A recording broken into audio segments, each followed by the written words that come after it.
Donc ce forum essaye de rassembler différentes parties prenantes pour s'accorder sur comment agir collectivement pour faire progresser la République démocratique du Congo en matière de couverture sanitaire universelle et notamment avec un accent particulier sur l'enjeu du financement de la santé et une fonction particulière qui est celle de l'achat stratégique.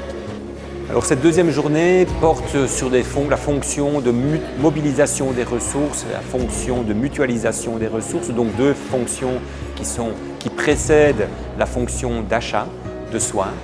Et donc il s'agit de répondre aux requêtes du ministère de la Santé et aussi du Conseil national de la CSU sur l'enjeu de la mobilisation des ressources domestiques. D'une part les ressources publiques, mais aussi les ressources notamment du secteur informel.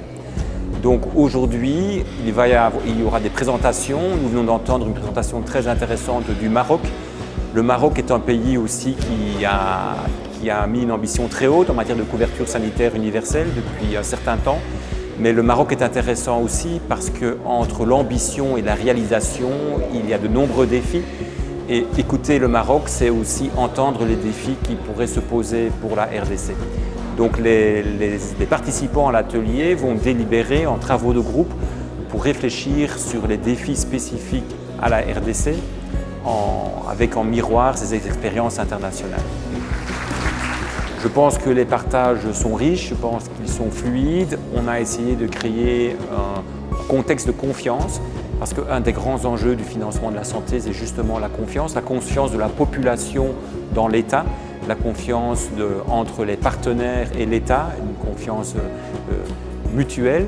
Et donc il était important pour nous de créer un climat de bonne entente et de construction. Et donc je pense que quand on entend les interventions, on sent que les participants ont envie de faire entendre leur voix et de façon constructive. Donc ça se passe bien. Oui.